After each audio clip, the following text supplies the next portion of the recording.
ধনী ঘৰৰ ছোৱালী কিনো হ'ব তাইৰ লগত কিন্তু গাঁৱৰে ছোৱালী যেতিয়া মন যায় ন পাতিবলৈ এটা কথা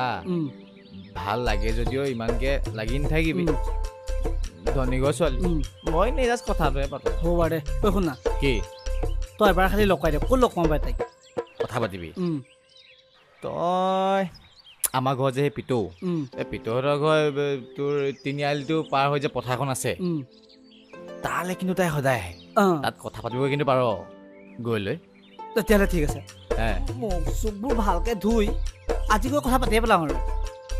যা অঁ ঠিক আছে যাওঁ অলপ চফাকৈ যাবি হ'ব যা বেটা প্ৰেমত পৰিলে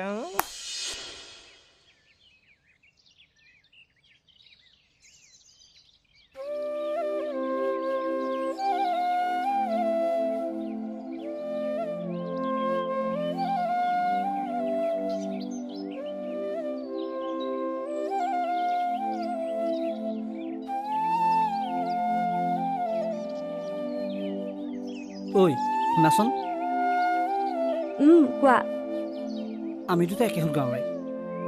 তথাপিতো আজিলৈকে তোমাক মতা হোৱা নাই আজি বহুত সাহস গোটাই তোমাক মাতিবলৈ আহিলোঁ মই বাহিৰত বহুত দিন পঢ়িবলৈ গৈছিলোঁ যেন সেইকাৰণে কাকো লগ নেপাওঁৱে তোমাক কথা এটা সুধোঁ বেয়া নাপাবা আকৌ নেপাওঁ কোৱা তোমাক এই ঠাইত মই প্ৰায়ে দেখোঁ তুমি এনেকৈ মন মাৰি ৰখি থাকা কিয় বাৰু মোৰ জীৱনত এই সুখ বোলা বস্তুটো নায়েই সেইকাৰণে এই নিজান ঠাইখনলৈ আহি চৰাই চিৰিকটিবোৰৰ মাজতে সুখ বিচাৰি ফুৰোঁ চোৱা মানুহৰ জীৱনত সুখ আৰু দুখ দুয়োটাই আহে কিন্তু এই দুখৰ সময়ত দুখবোৰৰ কথা নাভাবি সুখৰ সময়ত হৈ যোৱা সুখবোৰৰ কথা ভাবি হাঁহি ফূৰ্তি কৰি থকাটোৱে ভাল কথাবোৰ ক'বলৈ বা শুনিবলৈ বহুত সহজ কিন্তু বাস্তৱ জীৱনত বৰ কঠিন কঠিন কিন্তু চেষ্টা কৰিলে সকলো সম্ভৱ তুমি এবাৰ চেষ্টাটো কৰি চোৱা তুমি কথাবোৰ বৰ পাজল লগাকৈ কোৱা সেইবোৰ বাদ দিয়া তোমাৰ বন্ধু হ'ব পাৰিবনে পাৰিবা কিন্তু মোৰ ভাল লগৰ বুলি ক'বলৈ কোনোৱেই নাই ঠিক আছে নাম্বাৰটো দি থৈ যাবা কেতিয়াবা সময় সুবিধা পালে ফোন কৰিম ঠিক আছে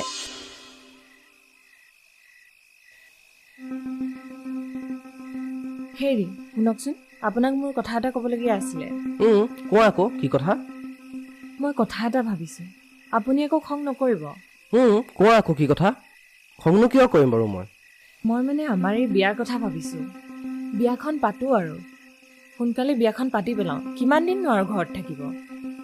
ৰ'বাচোন বিয়াখন পাতিবলৈ গ'লে পাতিব নোৱাৰি ভাল ল'ৰাজনো পাব লাগিব এনেকৈ ভাল ল'ৰা বিচাৰি থাকোঁতে ইমান দিন গ'ল এনেকৈ আৰু গাভৰু ছোৱালীজনী ঘৰত ৰাখি থ'ব নোৱাৰি নহয় বুজিছেনে বাৰু আপুনি কথাটো বুজিছোঁ মই তোমাৰ কথা হ'লেও তাইক এবাৰ সুধি চাব